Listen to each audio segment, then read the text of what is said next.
Dos esferas iguales que pesan cada una 0,2 pondios están en el vacío suspendidas de un mismo punto mediante hilos de seda de igual longitud. Por efecto de las cargas eléctricas iguales que poseen, estas se repelen. ¿Por qué se repelen? Porque o ambas son positivas o son negativas. Quedando en equilibrio estas cargas a una distancia de 20 centímetros, acá ya se colocó el valor en metros. Calcular el valor de las cargas sabiendo que los hilos forman un ángulo de 90 grados.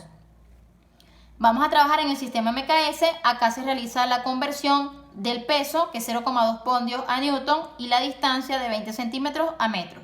Se sugiere trabajar en el esquema los datos en el sistema solicitado.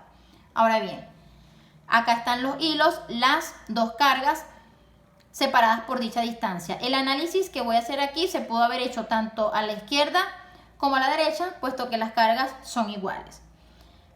Cuando el problema plantea que ellas se repelen, significa que una se va a alejar de la otra. En este sentido, hacia la izquierda actúa de color morado la fuerza coulombiana.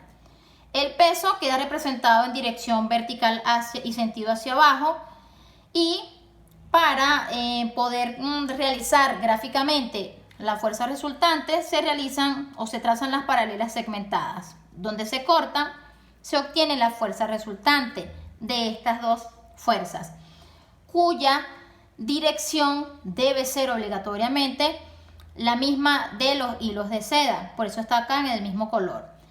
Ahora bien, una vez que se realiza gráficamente la fuerza resultante, se obtiene un triángulo rectángulo, donde si esta es la fuerza, su paralela también quiere decir que el cateto opuesto para este ángulo es fuerza y el cateto adyacente es peso.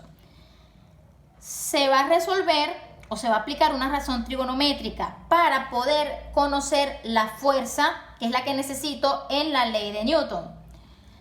Pero es importante conocer el valor de alfa.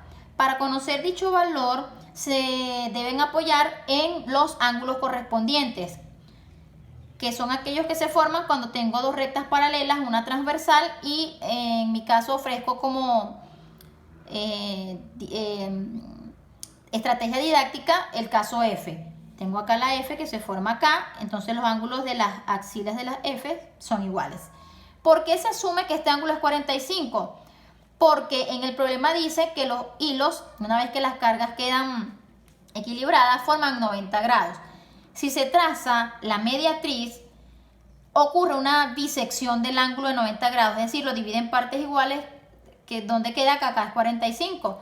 Si este es 45, por ser alfa correspondiente, también el valor es 45 grados. Si 45 grados es el ángulo objeto de estudio, la razón trigonométrica que relaciona el cateto opuesto con el cateto adyacente es la tangente. Tangente de 45 grados es igual al cateto opuesto, que es F, entre el adyacente, que es P.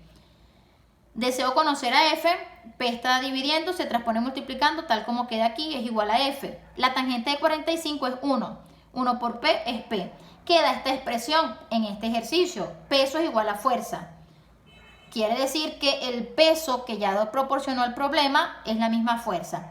Una vez que se realiza toda esta interpretación, se extraen los datos. La carga A es igual a la carga B, pero no se conoce, queda planteada.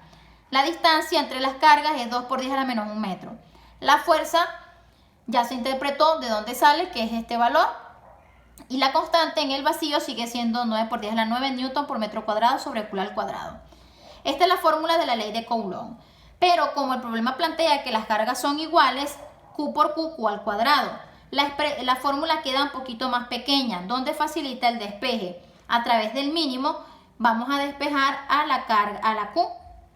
Se aplica el mínimo, queda esta expresión, donde para poder quitar el cuadrado se aplica o se colocan ambos miembros bajo el signo radical, cosa que ocurre en la siguiente lámina.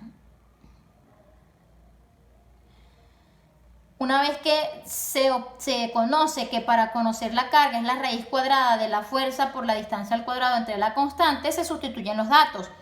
La fuerza es 1,96 por 10 a la menos 3 newton. La distancia entre las cargas es 2 por 10 a la menos 1 metro va al cuadrado. Entre el valor de la constante, eso es igual a la carga. Primero se eleva este valor al cuadrado, la unidad también queda al cuadrado, esto se deja planteado en el lugar correspondiente. Seguido se multiplican estas dos expresiones y esto se deja planteado. En el siguiente paso se realiza la división de estos dos, da este valor. Newton por metro cuadrado se cancela con Newton por metro cuadrado para que quede esta unidad. Y por último se extrae el valor de la raíz, dando este resultado, 9,33 por 10 a la menos 8 cool es igual a Q. Se concluye que el valor de las cargas equilibradas a una distancia de 2 por 10 a la menos 1 metros es 9,33 por 10 a la menos 8 cool, sabiendo que estas son iguales.